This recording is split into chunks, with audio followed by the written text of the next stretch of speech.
Star Wars, the word potential is a very crucial one. Certain characters have the potential to achieve great power and surpass even the strongest of their respective time periods. However, in most cases, this potential is not realized, as these characters' power in some aspects reduces their willingness to train and advance their knowledge. We have seen great examples on both sides, with the far less Force-inclined Obi-Wan Kenobi advancing to one of the most powerful Jedi who have ever lived, with Anakin Skywalker never reaching his potential as a Jedi or a Sith Lord. Before we get into this list, this distinction must be made clear. This list is based on the potential of a character, not the actual power they achieved. This means that almost definitely, some of the most powerful characters will not be featured on this list, while other characters will be. Again, the list is based on the potential of a character, not the actual power they ended up achieving. With that said, let's go ahead and begin. Number 7, Yoda. Although Yoda began his life as a simple merchant, when he was told he was Force sensitive, it was discovered his midichlorian count was substantial.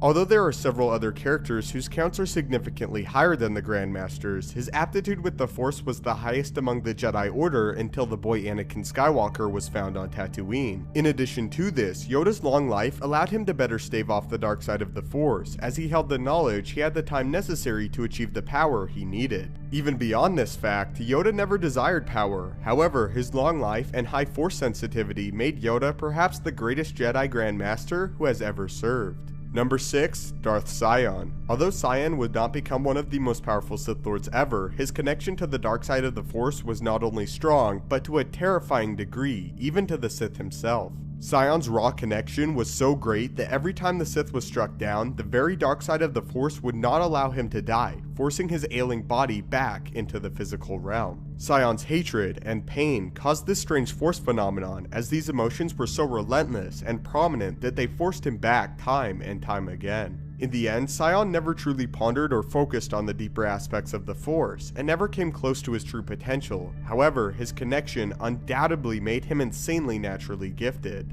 Number 5, Darth Sidious. Perhaps the most powerful Sith Lord of all time, Sidious appeared to be the perfect storm of the Sith Order. He was born in a time in which the grand plan of the Sith was nearing its completion, as well as being insanely naturally gifted when concerning the Force, especially the darker aspects of it. Upon his meeting with the individual who would become his dark side master, Darth Plagueis, Sidious was able to hide his connection to the Force from the Sith Lord. Later, again without training using the Force, Sidious massacred his entire family. However, unlike most Sith on this list, Sidious was the rare Sith that actually achieved his potential, dedicating his entire being to the Dark Order and their goals, making him the Dark Lord who would again claim the galaxy for the Sith.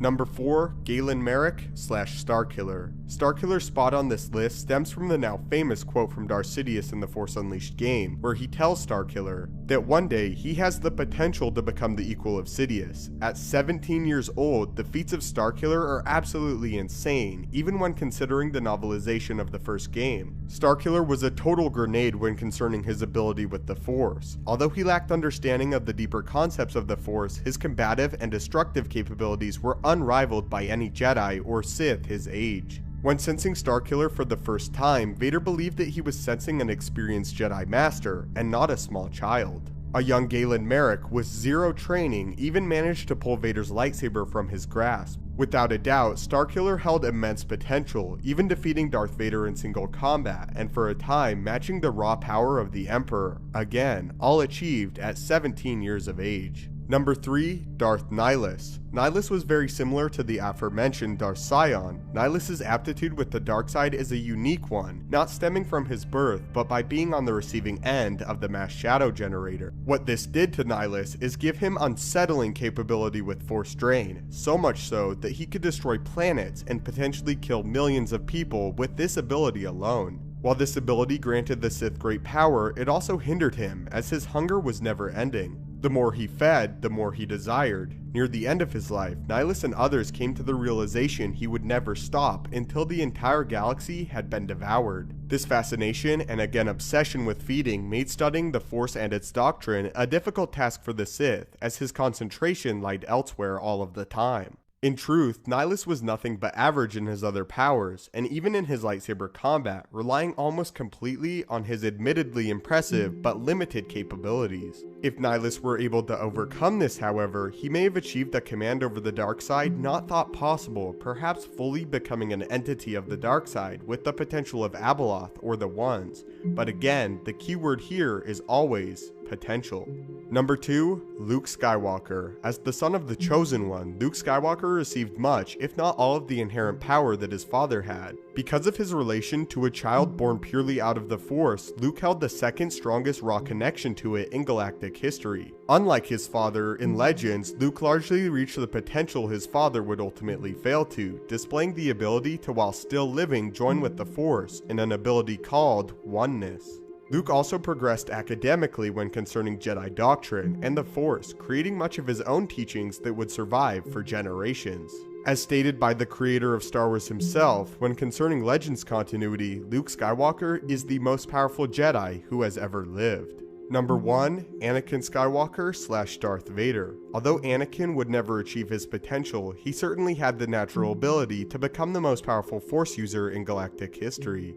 Anakin, in canon, showed the ability to subdue the Ones, and despite never achieving the rank of Master, was without a doubt one of the most combatively brilliant Jedi ever. After becoming Darth Vader, the potential was progressed far more than as Anakin Skywalker, as despite extensive injuries and missing all his limbs, Vader advanced to become one of the finest lightsaber duelists ever, and a terrifying yet creative wielder of the dark side of the Force. Darth Vader lacked the physical ability he had as Anakin Skywalker, but Anakin lacked the drive and determination of Darth Vader. It has been hypothesized that if Anakin or Vader had achieved his potential, he could have simultaneously defeated both Sidious and Yoda, both featured on this list. In the end though, many of these characters never reached their potential, as others with more drive were able to surpass them. Something I've always loved about Star Wars is that in many cases, the more inherently or potentially powerful character can very likely lose if their opponent has worked harder or is better prepared. Again, many insanely powerful characters are missing from this list, as this highlights pure potential, not achieved potential, as characters like Bane or Crate were very powerful, but above all, worked and focused on their respective dark side doctrine, and that is what made them truly dangerous and gifted. But I would love to hear your opinions on many of these characters. Who do you think is the most potentially powerful character within Star Wars, and what is your top 5? If you enjoyed the video and feel it deserves it, I would really appreciate it if you could leave a like, as it helps the channel out a great deal. If you haven't already, maybe consider subscribing to ensure you stay up to date with everything Star Wars related, from news, theories, and of course, explanation videos. If you have suggestions for future videos, you can leave them in the comments, as I do check them often. If you have other suggestions or topics you want to see explored, you can follow me on Twitter at @stupendouswave, as that is probably the best place to reach me. Thanks so much for watching, may the Force be with you, and have a great day.